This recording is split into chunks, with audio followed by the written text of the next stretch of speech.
Okay, let's jump right into this explainer by asking a deeply unsettling question about the one place you probably feel the most secure. Think about your own home for a second. You lock the doors, you shut the windows, and you feel entirely safe from the outside world, right? But what if that safety is, well, just an illusion? I really want you to hold on to this chilling thought as we unpack the terrifying reality of the 1922 Hinterkaifeck farmhouse case.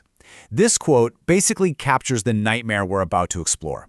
It's a case so profoundly disturbing that dozens of books have been written about it, proving that sometimes your very own home can become your absolute greatest danger. That illusion of safety, it can be violently shattered. Section 1. The Illusion of Safety. To understand this, we need to look at the 6 totally ordinary lives in a completely isolated Bavarian farmhouse that were about to intersect with pure horror. First up, we've got Andreas, the 63-year-old strict farm owner whose whole life essentially revolved around his land. There's his quiet 72-year-old wife, Kazilia. Then we have their 35-year-old daughter, Victoria, who actively managed the farm, along with her 2 kids, 7-year-old Kazilia, whose voice always echoed through the house, and 2-year-old Josef, who basically never left his mother's side. But honestly, the most tragic figure here might just be Maria Baumgartner, the 44-year-old maid. Get this, she had joined the household just hours before. She had absolutely no idea her brand new job would become her final resting place. Moving on to Section 2. The eerie warning signs. What's really insane about this case is the ticking clock of red flags. The warning signs started days prior when the former maid suddenly quit. She literally fled the house, claiming the attic was haunted by footsteps, like someone was just constantly walking above them. Then Andres actually found footprints in the snow, leading directly from the edge of the forest right into the house. But here's the catch: 0 footprints leaving. It's as if someone walked in and just never came out. And it gets weirder. Shortly before the murders, a newspaper from Munich, which is a city 70 kilometers away that they didn't even subscribe to, mysteriously shows up inside their home. Finally, on the actual day of the crime, a house key completely vanishes. It freaked Andreas out enough that he went and filed a police report. So someone was already living inside their home, breathing their air, listening to them, and just waiting for the perfect moment. Which brings us to Section 3. The night of the murders. Picture this. The date is March 31st, 1922. A freezing Bavarian wind is howling. The temperature has dropped to near freezing, and the true nightmare begins. Everyone is inside for the night. Andres has wrapped up his chores, the children are being tucked into bed, and the new maid is settling into her room. Out of nowhere, a strange noise echoes from the pitch-dark farm shed.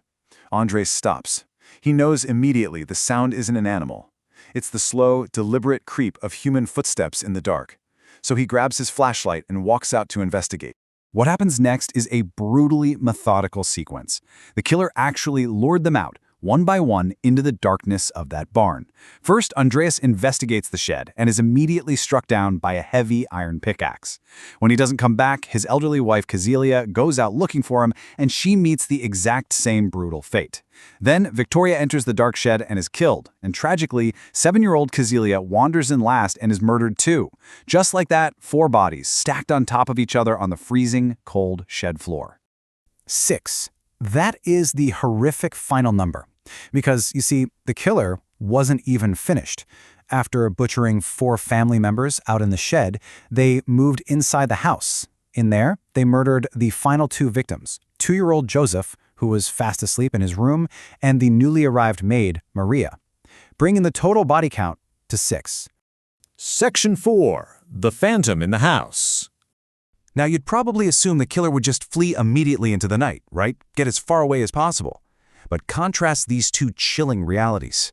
According to police reports, the killer didn't run at all. They actually stayed at the farmhouse for 2 to 3 days. They fed the farm animals, they lit the stove to keep warm, and they cooked food right there in the kitchen. All while, just outside, 4 bloody bodies were literally stacked in the shed, with 2 more victims dead inside the house.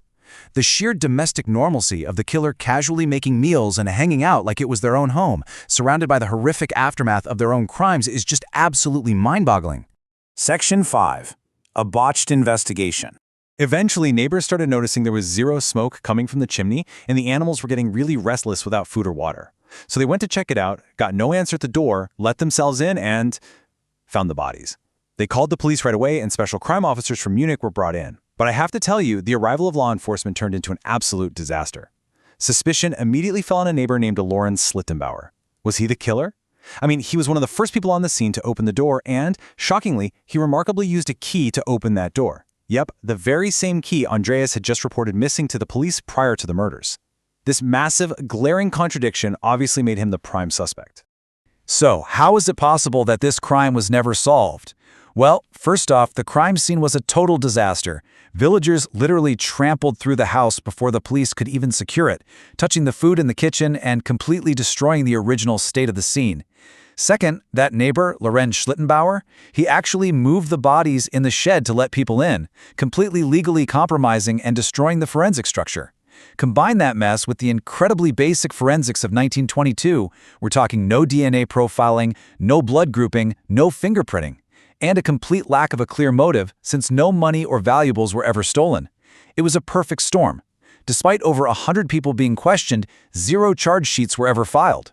Because the villagers completely contaminated the scene, tying any concrete scientific evidence to Lorenz became utterly impossible. Fun fact, he actually later won a defamation suit in court, proving there was no legal basis to call him the killer. And finally, Section 6, an eternal mystery. The aftermath of this whole tragedy was swift and definitive. Driven by intense public fear and wild rumors about the farmhouse being haunted, it was completely demolished just a year later in 1923.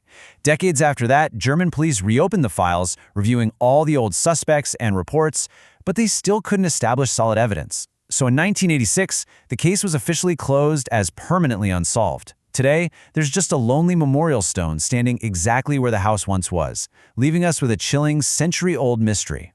To wrap this explainer up, I want to leave you with this thought. Crimes don't just happen when someone is killed. They happen when the truth is lost without evidence.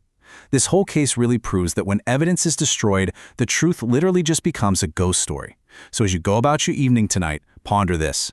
If you notice something slightly off in your own home, a missing key, a weird noise, an unknown footprint in the yard, are you going to ignore it, or will you remember the chilling warning of Hinterkaifeck? Remember, prioritizing your safety is always more important today than wishing you had tomorrow.